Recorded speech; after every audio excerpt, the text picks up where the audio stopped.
What's up, you guys? ShartimusPrime here doing another comic book review on Marvel's Civil War. I am very excited for this Captain America Civil War movie coming out. I will be watching it tonight. Tomorrow I'm going to post a review on it. And I just wanted to talk about the original 7-issue Civil War trade paperback that I have right here.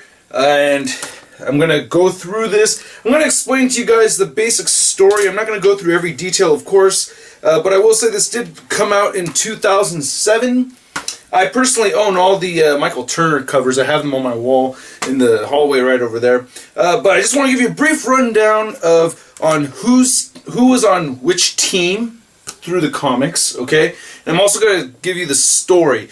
And we're going to talk about the artwork a little bit too, because I do like Steve McNiven's artwork. This was written by Mark Millar, who also gave us the Ultimates, which is also basically what the Marvel Cinematic Universe is roughly based on. So, pretty cool read. I did have fun reading this. At the time, I thought it was a lot better than I think of it now, because I just reread this and I was like, you know what?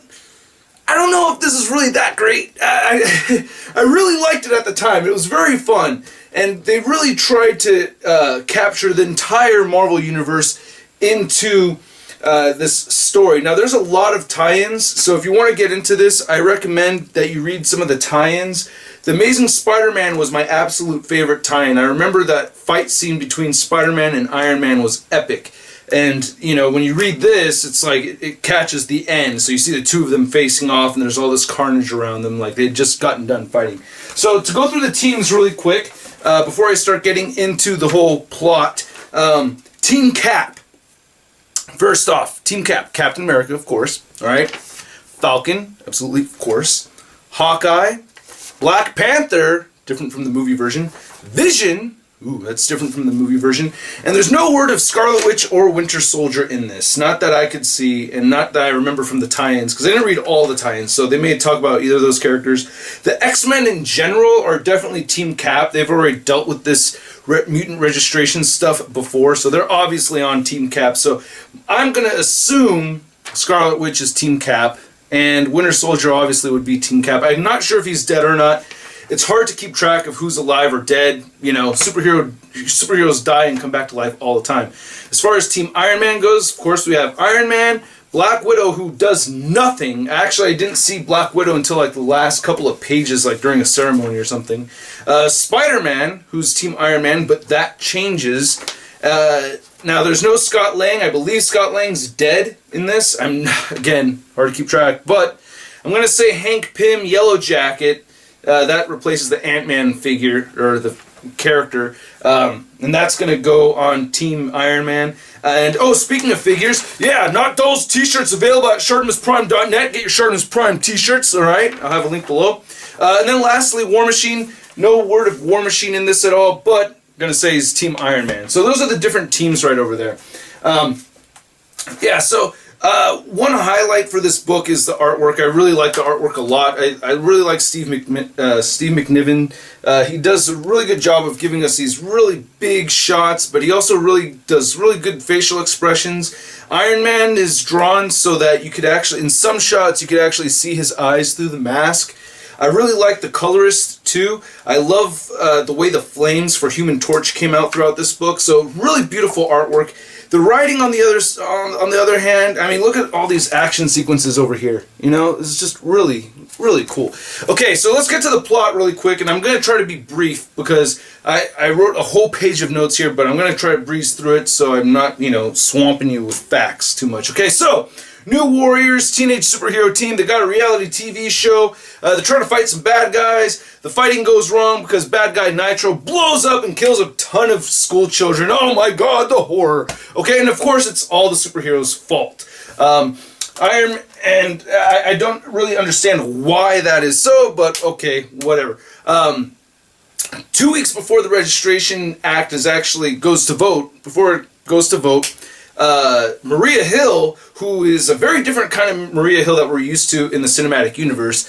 This Maria Hill is not nice. I don't like, she's very, very mean Maria Hill. She already has the anti-superhuman response unit, you know, and they want to keep Cap, I forgot exactly what Cap was trying to do, but they want to detain Captain America, and that's really where the conflict starts. Tony, on the other hand, is all for the Superhuman Registration Act because he gets spit on. This one of the victim's mothers, Mrs. Sharp, spits in his face. And that's where he really gets inspired by standing behind this thing. So, if you want a superhero to do what you want, all you gotta do is spit in his face, and then boom.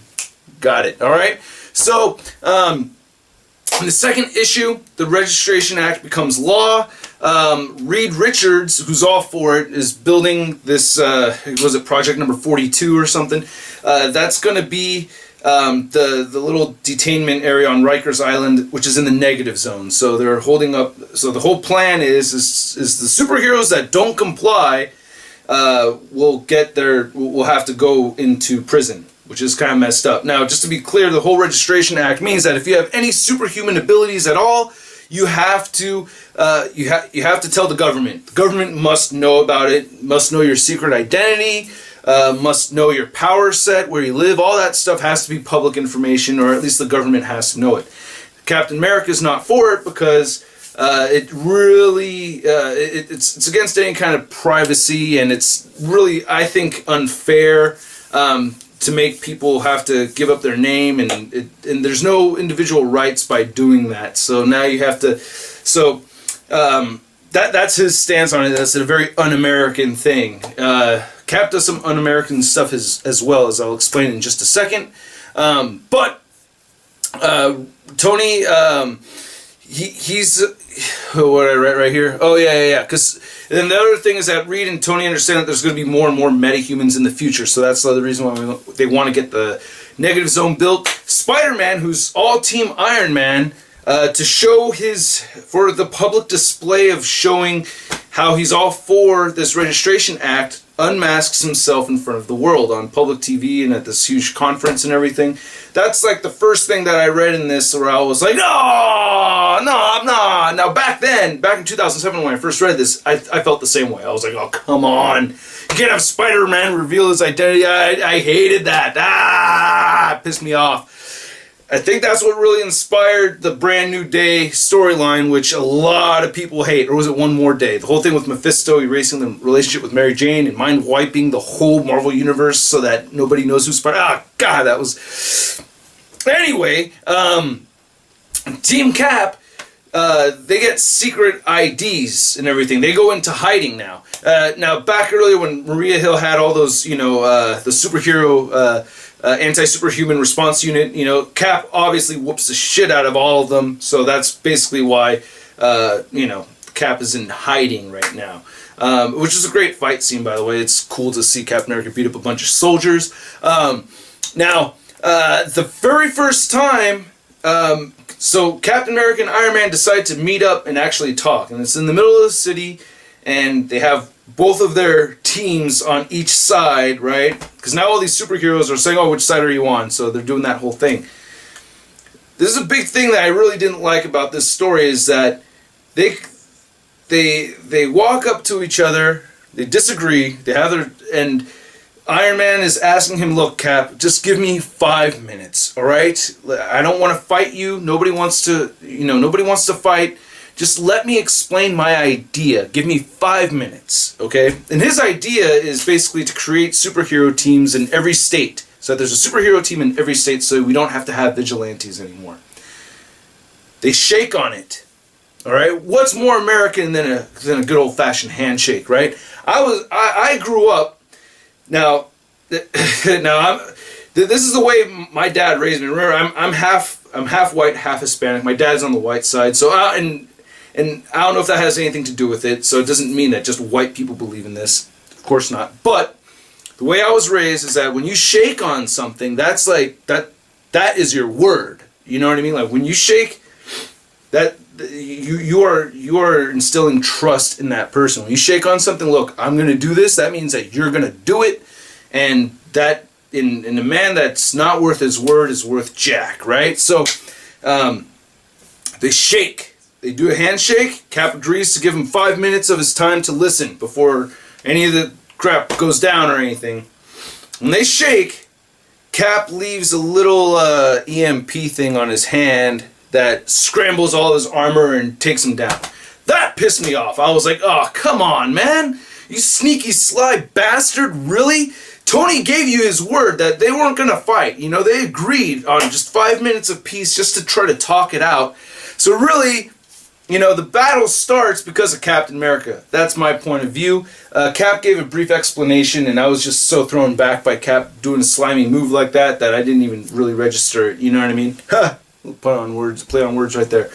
Big battle scene in the fighting and everything, and then Clone Thor shows up out of nowhere, Robot Thor or whatever, and blasts a hole through the Bill Foster Goliath. That's all the way up there, and then he dies. When that happens, Spider-Man decides to switch sides, and there's a whole team building race between the two of them. Iron Man actually resorts to building the Thunderbolts, getting criminals, super villains to on his side, you know, to fight the superheroes that aren't for the Registration Act.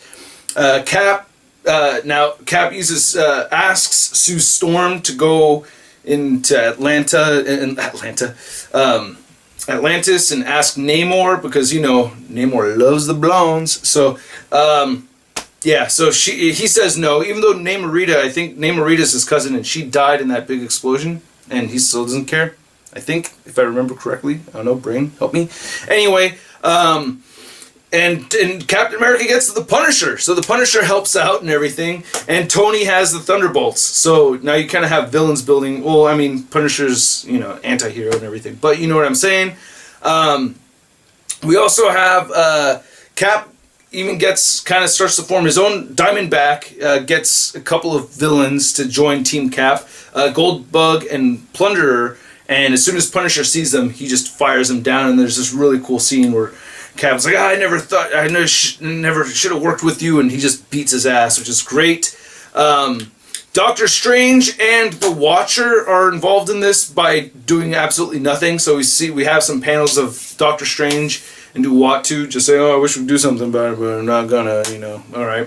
And then towards the end of the book, we have this whole scene where they try to break into the negative zone via Invisible Woman, right? So you have to keep in mind now that Invisible Woman and Reed Richards are on opposite sides here, which I think was a very cool part of the story. And she sneaks them all into the negative zone to, if I remember correctly, to try to break out some heroes that were arrested. For instance, Daredevil, I think he was locked into the negative zone. And in doing so, Team Iron Man all shows up, and they're like, oh, what the hell, rubble. And then it turns out they had a mole. Oh no, Tigra, who was Team Cap, was a mole for Team Iron Man. And then Team Iron Man had a mole, or Cap had a mole in Team Iron Man, which was Yellow Jacket, but it was actually just Hulkling shapeshifted as Yellow Jacket. And the fighting ensues. Big fighting scene in the negative zone. Black Panther and Storm, who are a married couple, they come in way later. They help Team Cap and let them know that, hey, they're going to close you guys off. They're going to ditch there. You guys are going to be stuck in the negative zone forever if you don't get out of there quick. Captain America says, Cloak, do what you can to teleport us all out of here, or else we're stuck here forever. Cloak does the biggest teleport he ever could and grabs all of them, and it's this great panel of all of the superheroes falling out of the sky and in the middle of New York City. Okay, so the fighting ensues in New York City, and Team Captain America is winning. Cap is beating the hell out of Iron Man. He's destroying him. And then someone brings up to his attention that all the carnage that they had caused fighting each other in the middle of San Francisco. During that fight, one thing that was kind of funny is that Namor does show up, like via Millennium Falcon practically. He just shows up at the end, you know. Imperious Rex! Great splash page and everything. Okay, so all the destruction and all that, which kind of makes sense because Namor doesn't really give a crap about our little dirt mound, as he explains it. And Cap looks around at all the carnage like, what have I done? No, this is what I was trying to prevent from happening, but all I've done is just cause more carnage. I give up. And this is like, while Team Iron Man's like totally, like practically completely defeated, Captain America gives up at the very end. And then the whole thing going on to the future is that they decide to, you know, build these teams in all the 50 states, and we get this cool shot of Black Panther and Yellow Jacket shaking hands and stuff, so that's how it moves on forward. Not really the greatest I really don't think it's the greatest comic book story ever written. It's a great, spectacular visual, seeing all the heroes fight each other, but I don't think it was Millar's best writing. Anyway, it was very fun to read, and I thought it was great how they threw in all of, like, they really tried to bring in all of the Marvel Universe in one way or another. Everybody's involved, you know, even though, like, the X-Men is very brief, you know, Doctor Strange and the Watch are extremely brief. I mean, I guess Uatu's, like, as far as it goes is, you know, the cosmic beings and stuff like that, you know, but that, you know, this thing coming out in 2007 and the Captain America Civil War movie coming out, like, right now, I feel like it's a little on the early side. Especially because if later on we get more properties involved, it would be kind of cooler to see. But at the same time, like I said, X-Men aren't really involved. Fantastic Four, I thought was great seeing them in there. There's a lot of Johnny Storm in here. One of my favorite scenes actually in the book is that during the New York fight scene towards the end, Taskmaster goes to shoot Sue Storm, and Mr. Fantastic jumps out of nowhere to protect her. And I thought that was great that this whole Civil War thing was breaking up that family. But at the very end, Reed's like, "Oh no, that's my wife." You know what I mean? And he takes a bullet for her and everything. But you know, he ends up living, of course, right? So, anyway, not a great story. Hopefully, the movie's going to be. Hopefully, I'll enjoy the movie a lot more. I'm pretty sure I will. If you read the book and there's some things I forgot, please chime in. You know, I'm only human, man. I'm not going to remember all the details. So, anything you want to chime in about, leave your thoughts in the comments below. Subscribe if you haven't already. Pick up a Shartimus Prime t-shirt. They are freaking awesome, and I'll catch you guys later. Peace!